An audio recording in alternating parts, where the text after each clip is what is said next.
Hello everyone, now today I have come up with 3 amazing chess moves of all time. And now these puzzles are not composed by some respected authors. Instead, these 3 puzzles came from real game. So without getting further ado, let's see our first puzzle. Now this puzzle position has came from the game between Benevenutti and Adorni. Now it is white to play and win the game. Now you can pause the video and try by yourself. Okay, if we see this position as from the white's perspective, we can see white is absolutely winning here, just because of the position of the queen and the knight. And there is a possible mating threat on the h7, right? But the problem is the rook is in between of them. So the puzzle concept is actually based upon the deflection. So here, white has a typical idea to get rid of this rook. So one way that can continue the game with king to e2 and followed by the rook moves to g1. For example, if black goes with something like a5 and then rook a or rook g1 would leads to a winning game. For example, queen blocks support the rook, and then rook to g3 and followed by rook s3 and queen h7 would be mate.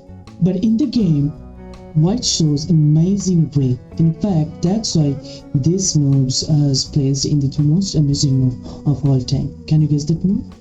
Yes, the move is rook g1. This is amazing sacrifice. I told you this position is based upon, this puzzle is based upon deflection. And after rook captures g1 check, king to a2, and you can see the queen a7 is coming. So it's really forced, either black will capture the knight or just going back to g7. So of course rook g7 looks the most natural, right?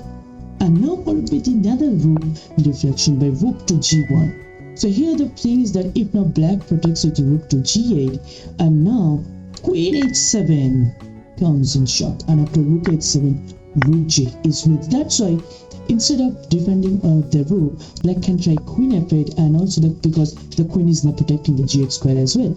Now how is the hurt continue? Yeah, so I will stack up on the h file with the idea something like rook g5 and rook h5 followed by queen h7. So that's it, and let's see our next puzzle. Okay, in this puzzle, this game came from between Hodgson and Agdestein. Now it is white to play and win the game, so pause the video and try by yourself. Okay, now what you can see in this position, the white is completely dominating over the d file as the b7 is weakness, so white is of course is better here. But white has a stunning continuation. Can you guess the move? Yes, knight e5, a brilliant sacrifice. So what's the idea behind knight e5? Is basically it's a rook f7, and once king captures and then pawn f4 will be made.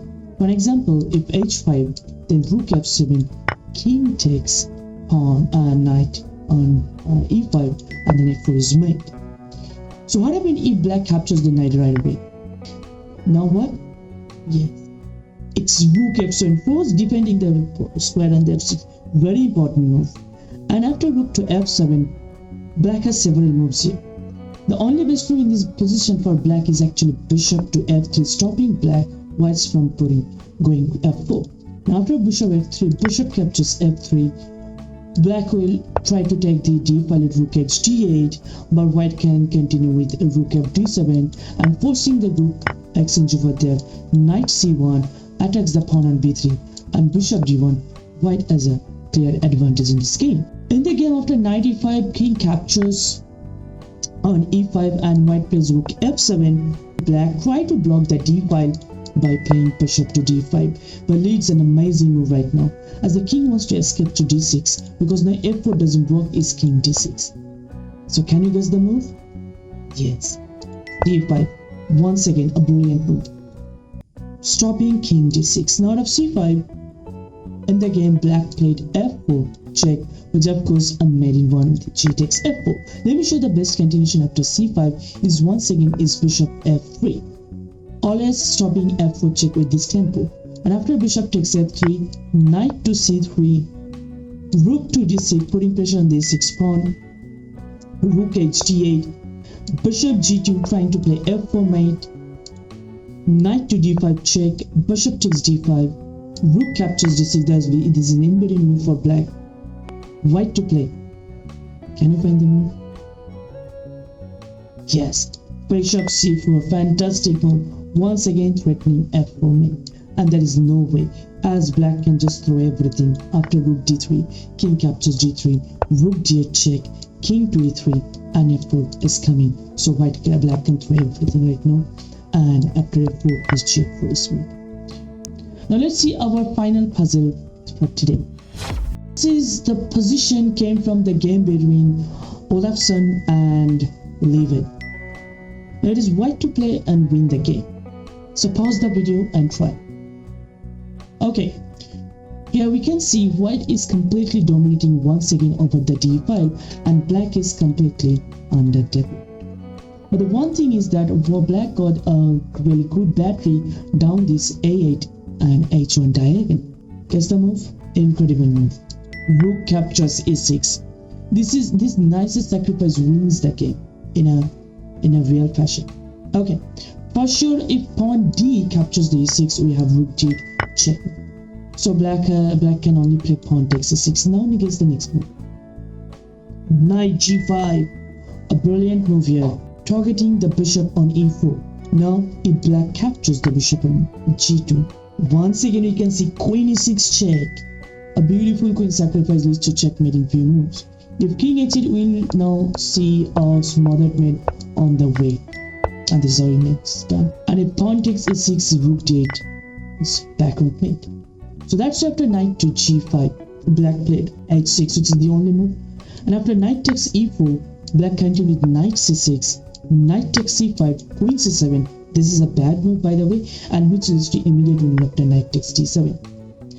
Black played rook s8. Let me show you if rook captures d7, then queen e6 check, double attacking over the rook and the king, and rook is in 4. So after rook f7, bishop c6, white is completely dominating over the light square. So after knight takes d7, black continues the rook to c8, and then queen e6 check, king h8, bishop e4, and trying to stack up on the b1 h7 diagonal might be there that queen g6 and queen h7 mate. So that's why black prevented with knight is a white played rook to d6. Very nice move.